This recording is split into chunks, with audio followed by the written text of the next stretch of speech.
지금까지도 대한민국은 독재 정치, 독재 정권, 문재인 정권이 지배해 왔지만은 이제 올해 2020년은 더 본격적인 독재 정권의 중심에 서게 되는 해가 되어지겠습니다.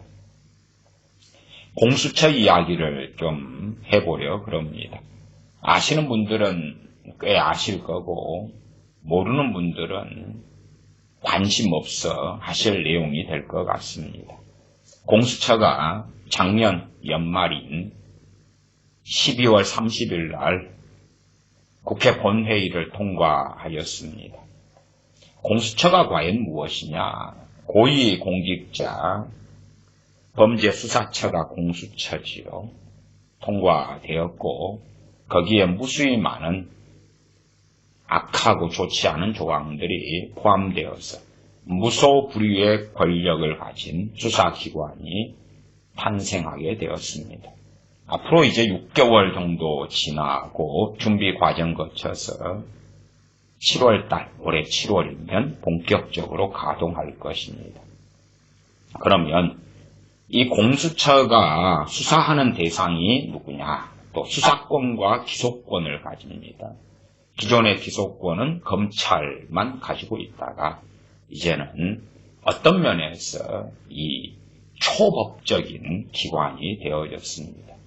과연 이 공수처가 과연 앞으로 어떻게 할 것이냐? 참으로 참담한 일이 벌어지겠지요. 공수처의 수사 대상을 일단은 좀 살펴보겠습니다. 고위공직자에 대한 수사권과 공소권을 모두 갖춘 기관인데 크게 넓은 범주에서는 두 종류의 고위공직자입니다. 전직, 현직입니다. 현직만이 아니라 전직을 포함합니다. 그 다음에 수사 대상이 당연하게 첫 번째 대통령, 그래서 대통령도 수사하기 때문에 상관없다. 그러나 공수처장을 임명하는 사람, 처장과 차장 임명하는 사람이 대통령이지요. 그 자세한 공수처장 추천위원회 위원 7명이나 혹은 공수처 검사가 처장, 차장 포함해서 총 25명이 됩니다. 처장, 차장 빼놓고는 공수처 검사들이 23명이 되는데 그들을 어떻게 임명하는가? 당연하게 대통령 사람들이 될 수밖에 없다 하는 간단한 것도 이해하셔야 되겠습니다. 그것은 조금 있다가 한번 살펴보겠습니다. 수사 대상이 대통령, 국회의장, 국회의원. 어떤 사람 국회의원은 수사 대상이 아니다. 그렇게 이야기해왔습니다만은 아닙니다. 그래서 이제 보수 국회의원들도 공수처가 본격적으로 활동하게 되면 탈탈탈 털어서 그래서 작은 것도 크게 만들고 그리고 자기 편은 큰 것은 기소권이 있다 그랬으니까 기소를 안 해버리죠. 말하자면은 고위공직자의 비리가 발견되거든 즉각 우리에게 알려주고 인계해라. 그것이 공수처 법입니다. 그러면 이제 검사야 차장, 차장 합쳐서 25명이니까요. 수사 대상은요 어마어마하게 많습니다. 수사 대상에 기본적으로 검사, 판사가 들어갑니다. 그 숫자가 이제 다수를 차지하죠. 검사만 해도 2121명입니다. 말하자면 공수처 검사가 차장 포함해서 25명이니까 1%밖에 안 돼요. 1.1%가 100배를 수사해야 된다. 물론 검사만이 아니라 판사, 다른 고위 공직자들 수사해야 되니까 사실상 몇 건밖에 수사 못하지요. 그러면 팔이 안으로 굽는다고 자기 편은 문제가 있으면 덮어버리죠. 그리고 자기 편이 아닌 이들은 별 수단과 방법을 가리지 않고 이를 터뜨리기 쉽다. 그렇게 보아야 되겠지요. 이 공수처를 끊임없이 과거에 좌익 정권들에서는 만들어 만들려고 애를 써왔어요. 애를 써왔어요. 과거에 노무현 정권 때도 마찬가지고요. 김대중 정권 때도 마찬가지고. 그러나 가능하지 않다가 이제 소위 걔네들 주장대로 한다면 20년, 23년 만에 드디어 공수처가 만들어진 것. 이걸 통해서 자신들의 반대하는 모든 세력을 척결해버리겠다는 거죠. 척결해버리겠다. 윤석열 검사처럼 자기 말을 안 듣는 사람을 척결해버리는 거지요. 그렇게 해서 자기 사람들로 다 메꿔넣고 채워넣겠다는 것이 공수처입니다.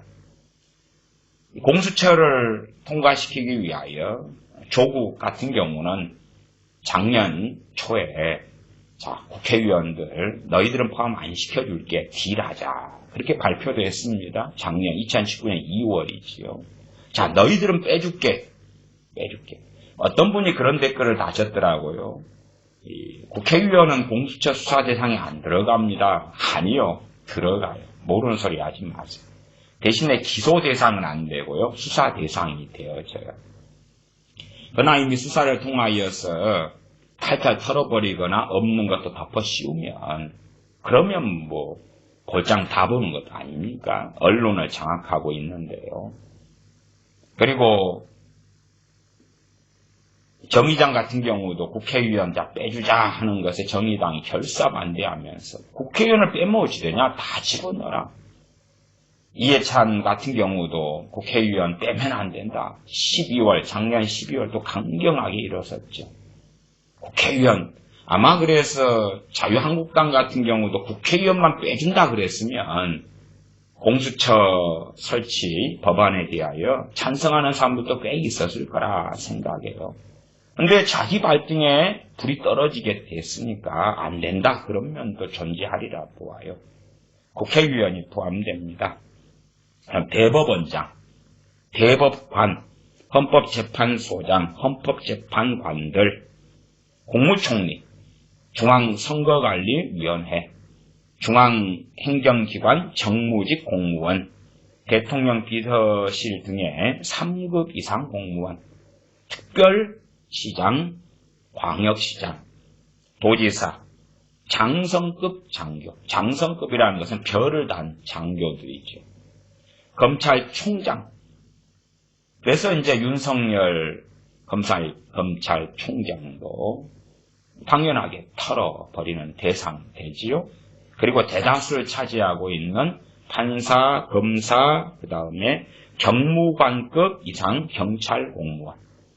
경찰들 가운데 고위직은 다 수사 대상. 판사, 검사. 주로 그 숫자가 많지요. 군대 장성들 같은 경우도 꽤 나옵니다만은 그래도 판사, 검사나 경찰의 고위직들에 비하면 숫자가 좀 적을 것 같습니다. 어쨌든 최고위층, 그러면 말 안 듣는 적폐들은 다 끝장을 내버리는 거죠. 공수처가 만들어지기 전에도 심심하면 청와대에서 문재인 씨가 무슨 일만 벌어지면 그거 수사해라, 처리해라 계속 앞에서 발표하고 말하고 그런 식으로 했지 않습니까? 누구 장군 공관병 갑질 사건이 있었다. 그거 빨리 수사해서 해라. 그런데 이제 공수처장을 자기 입맛에 맞는 사람을 임명해놓고 무슨 일을 하겠는가. 공수처가 법이 통과하고 나니까 자유한국당 뭐합니까? 이제 끝났나요? 이제 끝났으니까 이제 선거나 준비하자.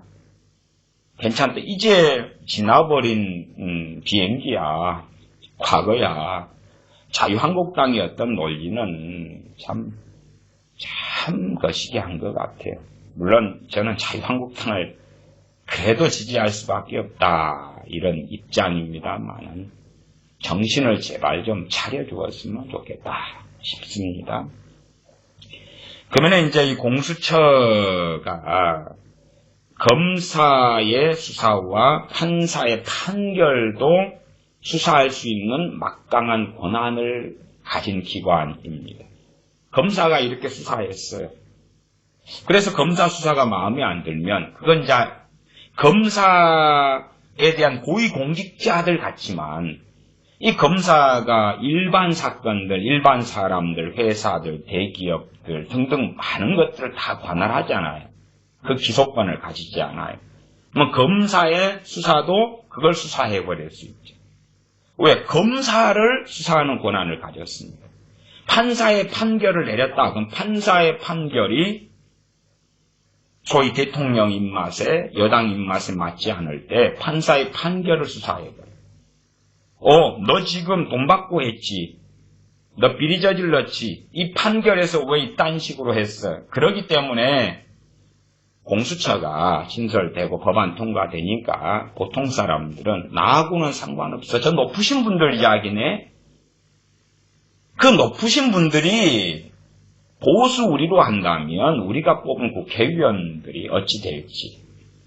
또한 보수에서 법을 지킨다는 판사, 검사들, 경찰들이 어찌 될지, 대한민국을 지킨다는 장군들이 어찌 될지가 다 이 공수처에 달렸다 그 말이에요. 그러면 공수처장이나 공수처 검사들에 대한 수사는 누가 하냐? 그건 누가 합니까?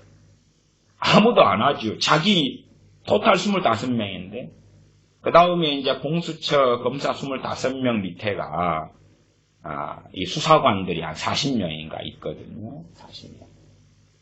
누가 그것을 합니까?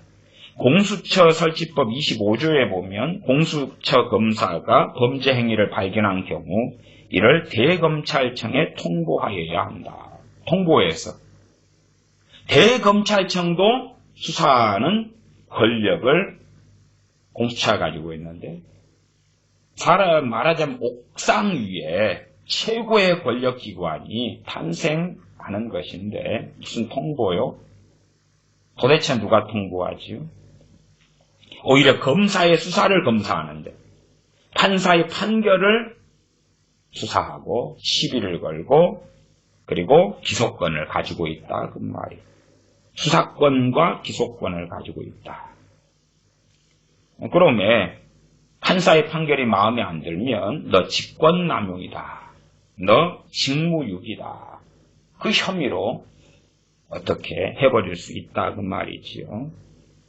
고위공직자의 비리가 발견되면 바로 공수처에 알려라.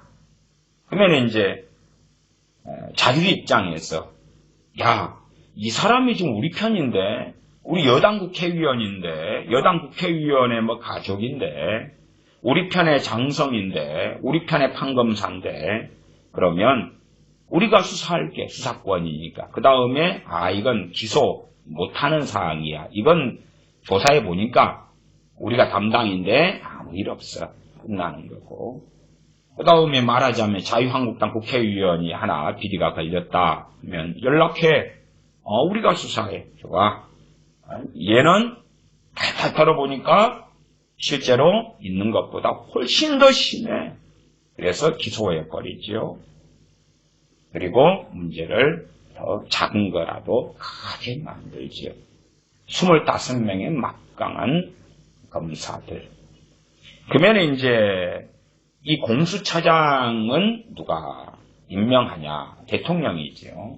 대통령 임명하기 위하여 공수처 추천위원회가 7명을 둡니다. 7명 중에서 6명이 찬성을 하는 사람을 대통령에게 추천을 하면 대통령이 그런 사람 2명 가운데 하나를 고른다. 그것이 7명 중에 6명이 찬성해야 된다. 그래서 야당도 좀 힘을 발휘하겠는데 그렇게 생각하잖아요. 그게 함정이죠. 그게 함정.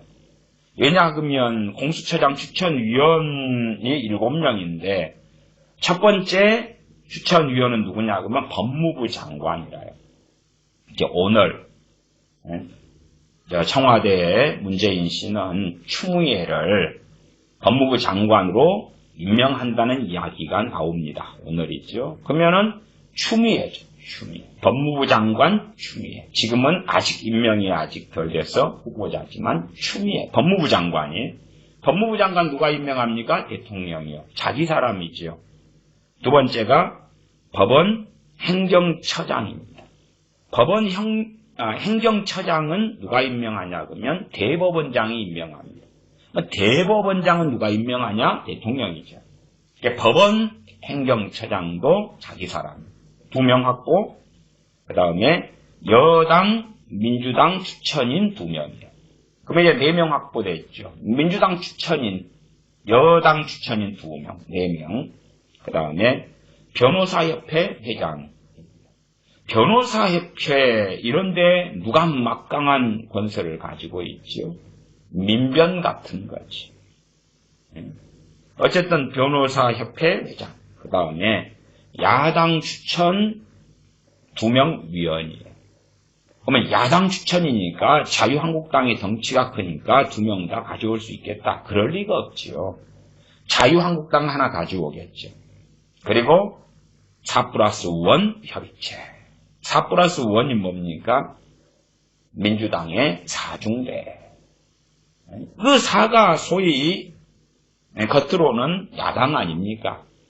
그래서 심상정 같은 야당에서 하나 가져갈 수도 있고 바른미래당에서 가져갈 수도 있고 그러나 전 민주당과 4개의 야당은 4+1으로서 선거법 통과시키고 공수처법을 통과시키고 걔들 하나 가져가고 그러면은 이 변호사협회 회장만 자기 사람 심으면 그러면 기본 6명 확보라요.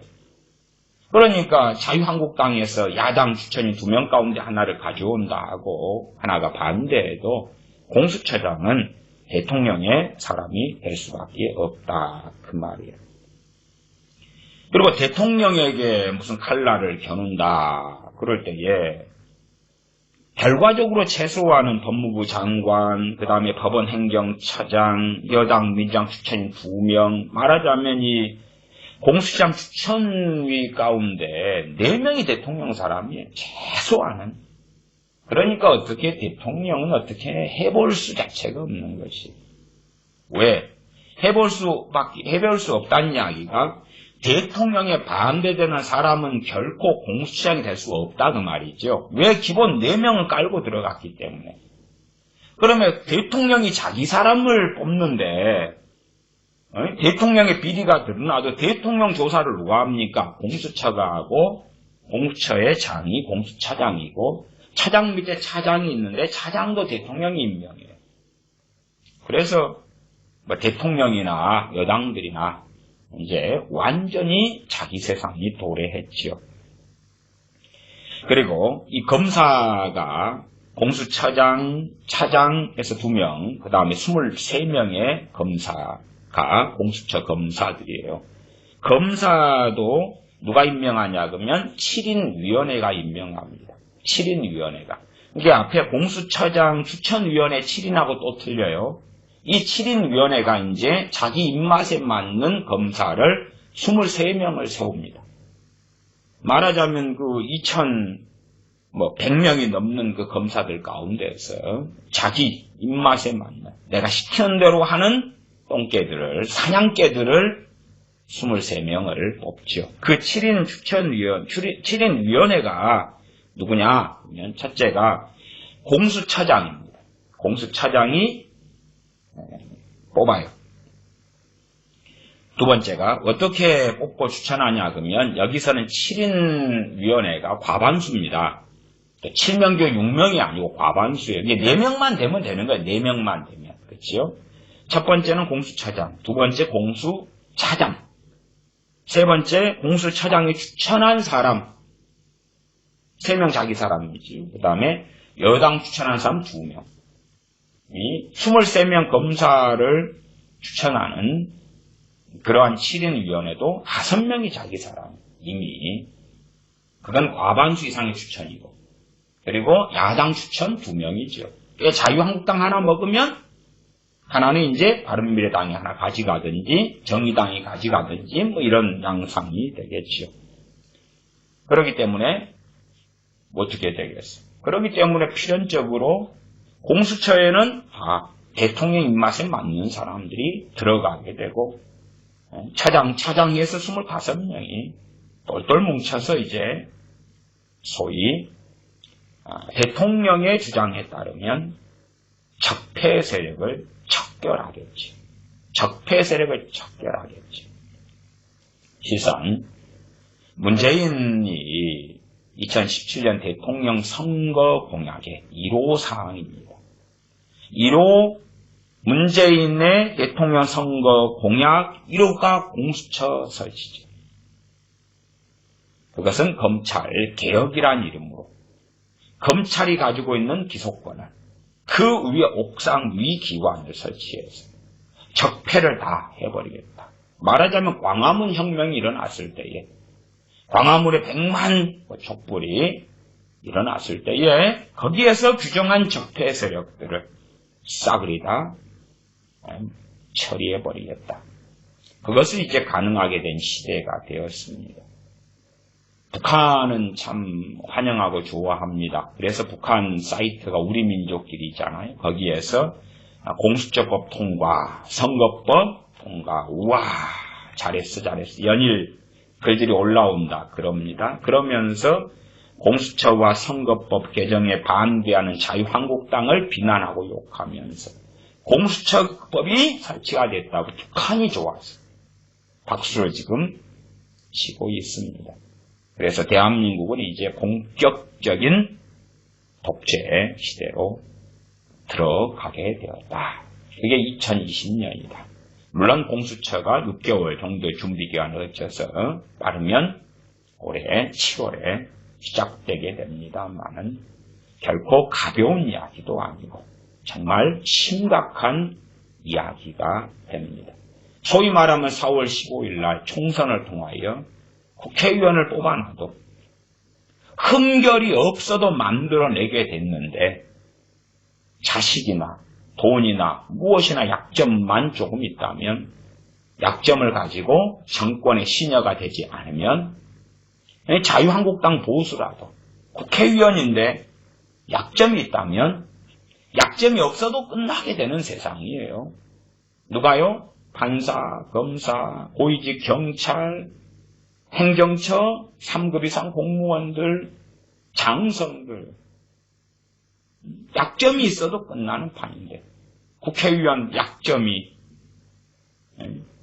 없어도 끝나는 데 있으면 그러면 기소는 당하지 않는다 그래도 수사를 철저히 해서 그래서 그에 따라서 처리를 얼마든지 하고 없는 살도 다 붙이게 되겠죠. 그런 역사적인 해가 2020년이 밝았습니다.